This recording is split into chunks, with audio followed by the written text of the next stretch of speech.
फेयोल्स principles of management. इसके बारे में आप सब लोगों ने सुना भी होगा, पढ़ा भी होगा। फेयोल के 14 प्रिंसिपल्स हैं, ये पता भी होगा, बट इन प्रिंसिपल्स को आप याद इजी वे में कैसे कर सकते हो, ये इम्पॉर्टेंट है। Hey everyone, I'm Lalit Mishra and you are watching my channel Lalit Mishra's Commerce Concepts, where you learn concepts in an easy way, where you understand concept in a common language। और आज की इस class में हम लोग बात करेंगे कि किस तरह से हम लोग ट्रिकी वे में फेयोल्स प्रिंसिपल्स ऑफ मैनेजमेंट के को याद रख सकते हैं और इसके साथ ही साथ उन 14 प्रिंसिपल्स को आसानी से समझ सकते हैं। तो स्टार्ट करते हैं। फेयोल के टोटल 14 प्रिंसिपल्स हैं, वन बाय वन इनको देखेंगे और उससे पहले ये देखते हैं कि फेयोल के उन प्रिंसिपल्स को याद करने की ट्रिक क्या है। ट्रिक कुछ फनी वैसा है, आपको हंसी भी आएगी, बट इवन दो याद हमेशा रहेगा। दर्द उनको दी सब्रे और एक तेनु इन्नी स्प्राइट संतरा चाय। अब एक एक करके इसको डिकोड करते हैं और समझते हैं कि किस तरह से इन प्रिंसिपल्स को हम याद भी रख सकते हैं और उसके साथ ही साथ हम इसको इसी वे में समझ भी सकते हैं। सबसे पहले बात करते हैं दर्द में फेयोल के 3 प्रिंसिपल्स छिपे हुए हैं। सबसे पहले D for division of work, A R authority and responsibility and last D is discipline. Division of work, इस प्रिंसिपल में फेयोल ने ये कहा कि किसी भी ऑर्गेनाइजेशन को ये चाहिए कि वो 1 पर्सन को 1 वर्क दे। जब वो एक पर्सन एक ही काम को बार बार करेगा तो वो उसमें स्पेशलाइज्ड हो जाएगा और ऐसे में रिसोर्सेज का वेस्ट भी कम होगा और एफिशिएंट वर्क भी हो पाएगा। Second principle is authority and responsibility. Authority का मतलब होता है पावर टू टेक डिसीजन, वहीं रिस्पॉन्सिबिलिटी का मतलब होता है obligation to do the job. मतलब हमारे पास में किसी भी डिसीजन को लेने की पावर कितनी है और उसके साथ ही साथ उन रिस्पॉन्सिबिलिटीज को फुलफिल करने के लिए हमारे पास अथॉरिटी कितनी है और हमारे पास रिस्पॉन्सिबिलिटी कितनी है। फेयोल ने इस प्रिंसिपल में आपने यही बताया कि ऑर्गेनाइजेशंस में there must be a balance between these to.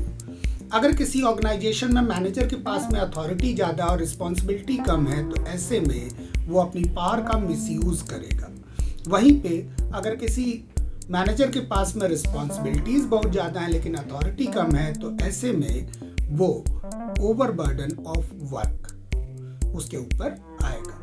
तो फेयोल ने अपने इस प्रिंसिपल में सिंपली यही स्टेट किया कि ये दोनों ही प्रिंसिपल्स बिल्कुल बराबर होने चाहिए। मैनेजर को जितनी भी अथॉरिटी दी जाए उतनी ही उसके ऊपर रिस्पॉन्सिबिलिटीज भी हो। Now third is discipline. यहाँ डिसिप्लिन से मतलब है कमिटमेंट। अगर मैनेजर वर्कर्स के साथ में कुछ भी कमिटमेंट कर रहा है तो वो उसे फुलफिल करे। वर्कर अगर मैनेजर के साथ में कुछ भी कमिटमेंट कर रहा है तो वो उसको फुलफिल करे।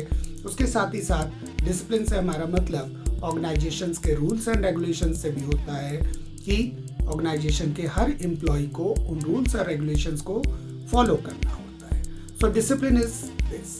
तो फेयोल ने अपने इन 3 प्रिंसिपल्स में यही चीज़ बताई। अब आगे बढ़ते हैं। उनको दी, तो उनको क्या क्या दी? 2 चीजें दी। उनको दी तो उनको से है यूनिटी ऑफ कमांड, दी से है यूनिटी ऑफ डायरेक्शन। अब इन दोनों प्रिंसिपल्स को समझते हैं।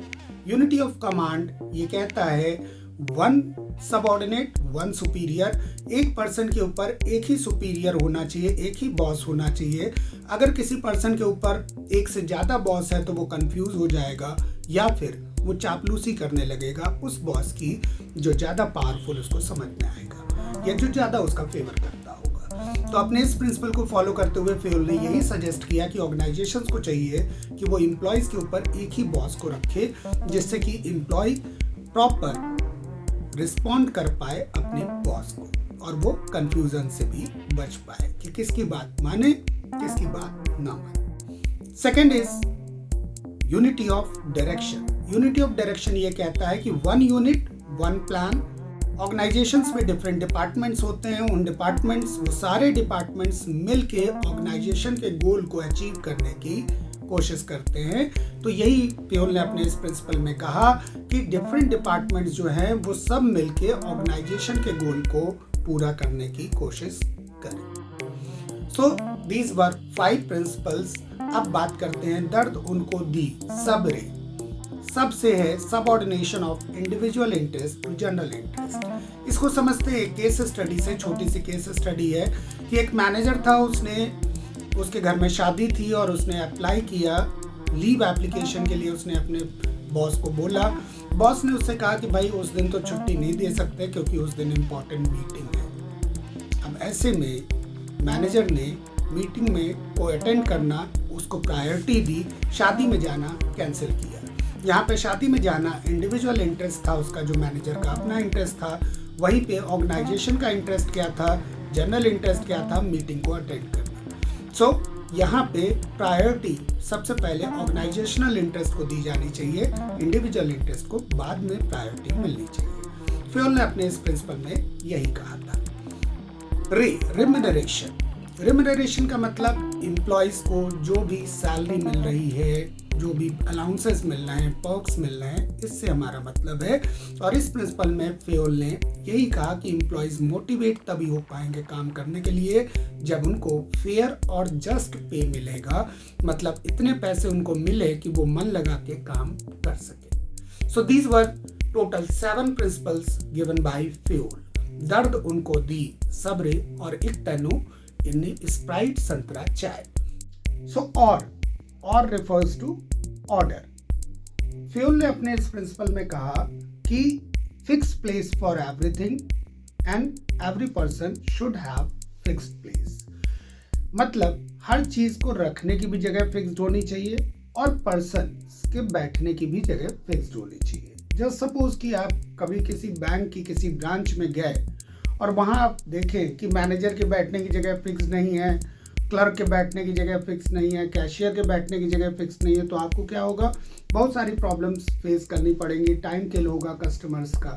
तो इसीलिए किसी भी ऑर्गेनाइजेशन में आप देखें तो हर पर्सन के बैठने की जगह फिक्स्ड होती है, चीज़ों को रखने की जगह भी फिक्स्ड होती है। आप जब भी जाएंगे तो वो चीज़ें और वो पर्सन आपको उन्हीं प्लेसेस पे मिलेगा। तो ऑर्गेनाइजेशंस फ्यूल के इसी प्रिंसिपल का यूज़ करती हैं। नॉट इवन ऑर्गेनाइजेशंस, घरों में भी अगर हम ऑर्डर प्रिंसिपल को फॉलो नहीं करें तो हमारा बहुत सारा टाइम किल होता है। जैसे कि एक सिंपल सी घर में चाबी रखने की जगह फिक्स नहीं होगी तो भी वही हमें प्रॉब्लम फेस करनी पड़ेगी। आए दिन घर के लोग लड़ रहे होंगे कि मेरी चाबी कहाँ है। सो सिंपल सा प्रिंसिपल था जिसमें ये फ्योल ने ऑर्डर ये कहा कि हर चीज को और हर पर्सन के लिए फिक्स्ड प्लेस होना चाहिए। अब बात करते हैं एक तनु स्प्राइट संतरा चाय की। एक स्टैंड्स फॉर इक्विटी।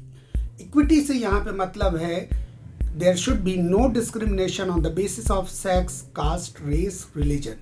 किसी भी ऑर्गेनाइजेशन में सेक्स के बेसिस पे, कास्ट के बेसिस पे, रिलीजन के बेसिस पे भेदभाव नहीं होना चाहिए। अगर हम देखें लोकल ऑर्गेनाइजेशंस को तो वहाँ पे हम देखते हैं कि मेन की सैलरी विमेन की सैलरी से ज़्यादा रहती है, काम दोनों सेम कर रहे होते हैं। फ्योल ने इस चीज़ को रिस्ट्रिक्ट कराया था कि कहीं पे भी ये अनइक्वल डिस्ट्रीब्यूशन नहीं होना चाहिए। इक्विटी से यहाँ पे फ्योल का मतलब था कि सबके साथ में एक जैसा व्यवहार किया जाए। नाउ इक्विटी के बाद नेक्स्ट आता है टेन्यू। टेन्यू से यहाँ पे मतलब है टेन्योर, स्टेबिलिटी ऑफ टेन्योर से, जिसमें फ्योल ने ये कहा कि एम्प्लॉयज़ को कितने टाइम के लिए काम करना है, उनका वो फिक्स पीरियड उनको देना चाहिए जिससे कि वो मन लगा के काम कर पाए और इस डर से बाहर निकल पाए कि उनको कभी भी फायर आउट किया जा सकता है ऑर्गेनाइजेशन से। सो ये हो गए हमारे प्रिंसिपल्स। अब एक टेन्यू इन्नी यानी इनिशिएटिव, जिसमें कि फ्योल ने ये कहा कि एम्प्लॉयज़ को ये मौका देना चाहिए कि वो अपनी तरफ से पहल कर पाए। इससे क्या होगा, इससे एम्प्लॉयज़ के अंदर बिलोंगिंगनेस आएगी कि वो ऑर्गेनाइजेशन उनका है। तो टेकिंग द फर्स्ट स्टेप, पहला स्टेप लेना एम्प्लॉयज़ को, इस चीज़ को हम कहते हैं इनिशिएटिव। फ्योल्स प्रिंसिपल पे केस स्टडी एक बनाई हुई है मैंने, आप वहाँ से जाके देख सकते हैं, डिस्क्रिप्शन बॉक्स में उसका लिंक होगा। उसकी इस स्टडी में मुंबई डब्बा वाला को कोट करते हुए मैंने बताया है कि किस तरह से मुंबई डब्बा वाला ने फ्योल्स प्रिंसिपल को इम्प्लीमेंट किया। उसमें बड़ा ही अच्छा इनिशिएटिव को लिया था मुंबई डब्बा वाला ने और उसके एम्प्लॉयज़ ने। सो अब इसके बाद नेक्स्ट बात करते हैं स्प्राइट। स्प्राइट से मतलब है यहाँ पे एस्पिरिट डी कॉर्प से, जो कि एक फ्रेंच वर्ड है। फ्यूल भी फ्रांस से थे, F for fuel, F for France, F for French word Spirit D Corp, जिसका कि मतलब होता है टीम स्पिरिट। फ्यूल ने अपने इस प्रिंसिपल में यही कहा था कि मैनेजर्स को ये चाहिए कि वो एम्प्लॉयज को एक साथ यूनाइट करके रखें, एक टीम की तरह काम करें, जिससे कि ऑर्गेनाइजेशनल गोल्स को बहुत ही इजी वे में हम अचीव कर सकते हैं।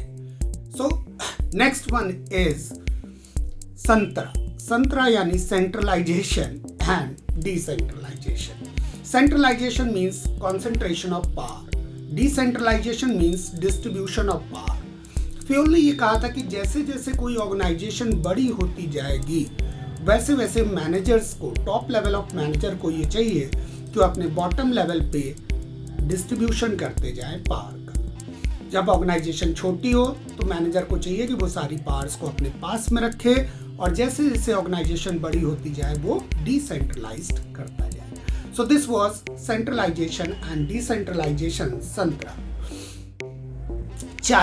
चाय यानी स्केलर चेन। स्केलर चेन से हमारा मतलब है line of authority from top to bottom, कि कौन किसको रिपोर्ट करेगा। जैसा कि आप डायग्राम में देख सकते हैं, ए से इसको आप समझ सकते हैं कि टॉप लेवल पे मैनेजर जो है वो अपने नीचे वाले को इस हैंड पे ऑर्डर करेगा या इस हैंड पे ऑर्डर करेगा। अब बीच के अगर एम्प्लॉयज आपस में बात करना चाहें तो किसी भी सिचुएशन में वो आपस में बात कर सकते हैं जब कभी भी इमरजेंसी सिचुएशन आएगी, और इसको हम लोग कहेंगे गैंग प्लान। होप आपको ये 14 प्रिंसिपल्स बहुत ही आसानी से अब समझ में भी आ गए होंगे और याद भी रहेंगे। This is Lalit Mishra commerce concepts. मिलते हैं नेक्स्ट वीडियो में एक नए कॉन्सेप्ट के साथ। Thank you very much.